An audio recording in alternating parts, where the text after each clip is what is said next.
আপনি কেমন আছেন? আমি ভালো আছি আলহামদুলিল্লাহ। আজকে তো মহান ২১শে ফেব্রুয়ারি। ২১এর মহান সেই ভাষা সংগ্রামী আপনার পিতার আপনি একজন কন্যা। আজকের দিনটা আপনার অনুভূতিটা একটু জানতে চাই। আমার বাবার একটা দীর্ঘ স্বপ্ন ছিল। বাবা দেশটাকে একভাবে দেখতে চেয়েছিলেন, গড়তে চেয়েছিলেন। সেই স্বপ্ন তো বাবার পূরণ হয়নি। আমি যতটুকু পারি আমার খুবই সীমিত সামর্থ্য।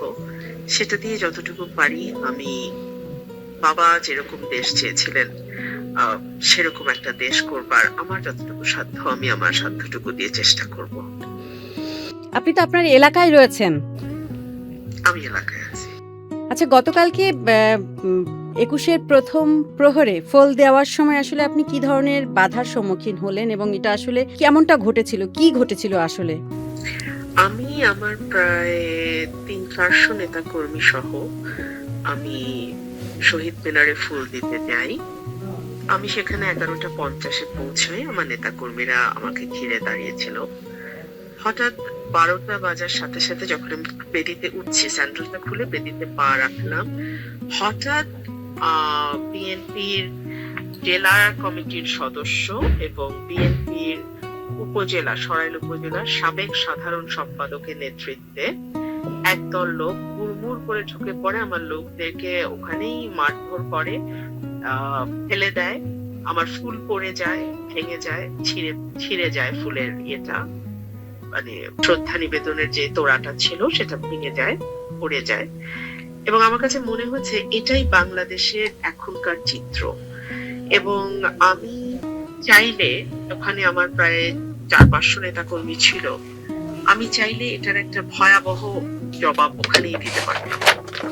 কিন্তু আমি নিজে সংযত থেকেছি। আমার নেতাকর্মীদেরকেও আমি বলেছি একদম কোনো আওয়াজ করবে না, ঠিক আছে, যা হয়েছে হয়েছে।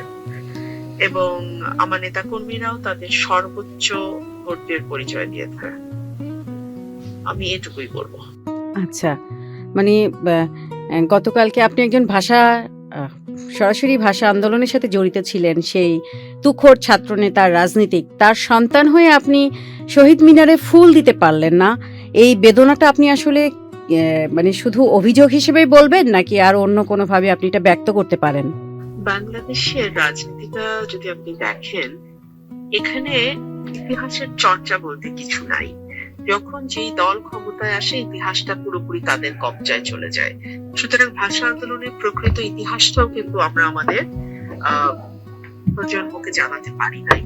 ভাষা আন্দোলনের প্রথম ১৪৪ ধারা ভঙ্গের যিনি দাবি করেছিলেন ভাঙতে হবে, তিনি হচ্ছেন অলি আহাদ সাহেব। যখন বলেছিল Urdu and Urdu shall be the state language of Pakistan, যিনি বলেছিল নো নো নো, সেই মিটিং এ দাঁড়িয়ে, that is mister Oli Ahad. তো আমরা তো ওনাকে যথাযথ সম্মান দিতে পারি নাই। ওনার মেয়ে হিসেবে যদি আমি বাদও দিই, হ্যাঁ, আপনি বিজয়ী দল ২০০-র উপরে আসন পেয়েছেন, আপনার নেতা কর্মীদের ন্যূনতম সৌজন্য, ন্যূনতম রাজনৈতিক শিষ্টাচার শেখাতে পারেন নাই।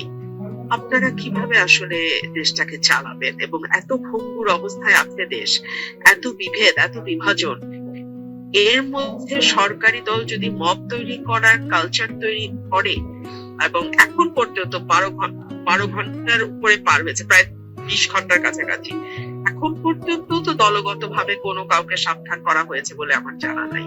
তো আমি তো বলবো যে এই বিষয়গুলো সরকার প্রশ্রয় দেয় যে ঠিক আছে, বিরোধী দলকে যদি এভাবে চাপায় রাখা যায় বা স্বতন্ত্র প্রার্থীকে যদি এভাবে চাপিয়ে রাখা যায়, ওয়াই নট? তো তাহলে আর আমরা কেন শেখ হাসিনাকে আমরা সরালাম, তাই না? একই জিনিসের আরো মানে বাজে পুনরাবৃত্তি যদি হয় তাহলে কেন? এই প্রশ্ন তো থাকে।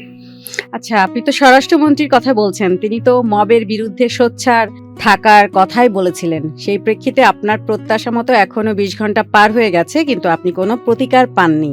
এই অবস্থায় আপনার আর কোনো আশার শেষ জায়গা বলে কিছু আছে? আমি মানে শুরু তো হলো সরকারের পথ চলা, সংসদে দেখা হবে ২৬ তারিখে, সম্ভবত সংসদ বসবে। আমি দেখি আমি দেখি আর কয়েকটা ঘটনা যদি এরকম ঘটে তখন আমি বুঝতে পারবো যে আসলে বলবার আর কিছু নাই। তবে আমি একটা কথা বলি পরিষ্কার, যে এভাবে কিন্তু আর দেশ শাসন করা যাবে না। মানুষ কিন্তু এখন ওই এসব টর্চার করবে আর চুপ করে থাকবে, মানুষ কিন্তু না। মানুষ প্রতিবাদ করা শিখেছে, মানুষ জীবন দেয়া শিখেছে, মানুষ রাস্তায় নামা শিখেছে, মানুষ যেকোনো ত্যাগ স্বীকার করার মানুষ শিখেছে। সো আমার মনে হয় না যে এভাবে আর কোনো সরকার থাকতে পারবে। ধন্যবাদ রুমিন ফারহানা আপনাকে। আপনি গুণী, পিতার, তুখোড় রাজনীতিবিদ, ভাষা আন্দোলনের অন্যতম শরিক, ছাত্রনেতা অলি আহাদের প্রতি সম্মান জানাচ্ছি আজকের দিনে। আপনি ভালো থাকবেন।